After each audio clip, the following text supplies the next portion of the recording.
Hey everyone, I'm Lisa, Broadway fangirl extraordinaire, and thanks for joining me for a very special episode of PNC Broadway in Columbus's Broadway Dish. Today I'm joined by Stephen Anderson, CATCO's producing director and the director for the upcoming regional premiere of the 2015 Tony Award-winning musical Fun Home. Stephen, thank you so much for joining me today. Thanks for having me, Lisa. I feel like I don't have an impressive enough title.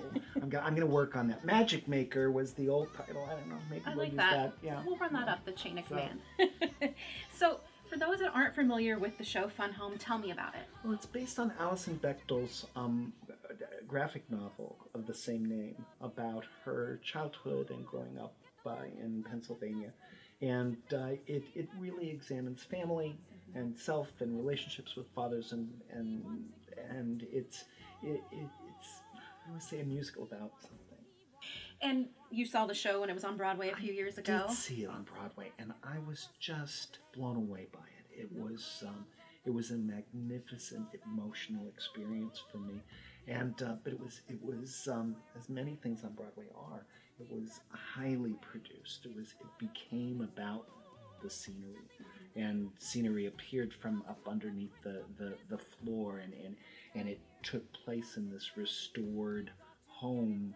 And there's one moment in the Broadway production point when the actors get you to turn away from the stage, and in that split second that you look away and look back, the stage goes from being empty to being full. Well, our facility won't do that, and so we had to come up with a concept that would serve the show in a much more intimate way.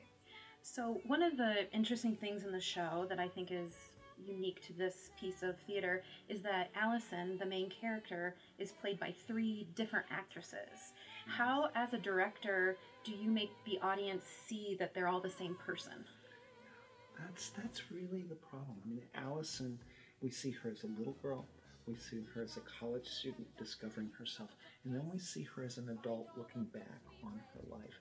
The real key is the actress Carrie Meixner, who plays the adult Alison, because she has a relationship with Meg Odell, who plays the medium Alison, and with Sydney McGough, who plays the little Alison, and it's how she connects with them. I think that's the secret to knowing what's happening. But it also spans from the 70s to the present, so it's a little bit of a time machine. Yeah. Now, with a lot of these characters in the show are based, if not are real people in Alison Bechdel's life. Is your approach as a director any different? I think you always go to the source material, and the actors have all read the graphic novel, and they've read some of the interviews. There's actually an interview with Joan, the friend of Alison, and she's like, I didn't really know that was going on. She's really kind of surprised by the whole thing. Could you imagine seeing the show and then there's a whole song about changing my major to Joan? Really, I think that would be odd. And speaking of some of the creators of the show, there's beautiful music in the show. What are some of the songs people are going to love, and what are they going to walk out of the theater humming? Well, you mentioned I'm changing my major to Joan, which is what, when Alison falls in love with Joan, she sings that song, and I think it really sticks in your head. Ring of Keys breaks my heart. It's about little Alison seeing a woman that she just wants to be like, and she has a ring of keys on her hip.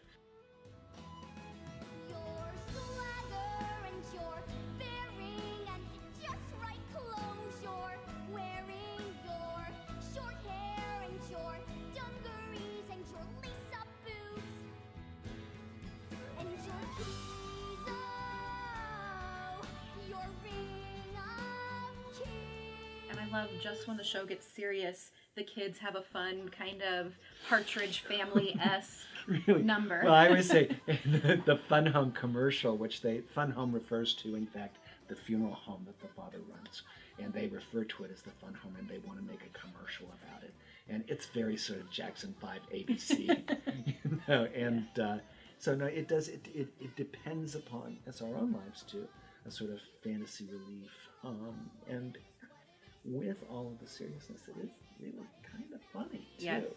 And it just has such heart. I totally agree with that. Well, I certainly cannot wait to see this show. Thank you so much for joining me today. Thanks for having me. And everyone, go get your tickets to see CATCO's Fun Home September 13th through October 1st in Studio 2 at the Rife Center. You can find out more information at catco.org and get your tickets at Ticketmaster.com or visit the Kappa Ticket Center. And that's it for this week's episode of PNC Broadway and Columbus's Broadway Dish. We'll see you again next week. Bye!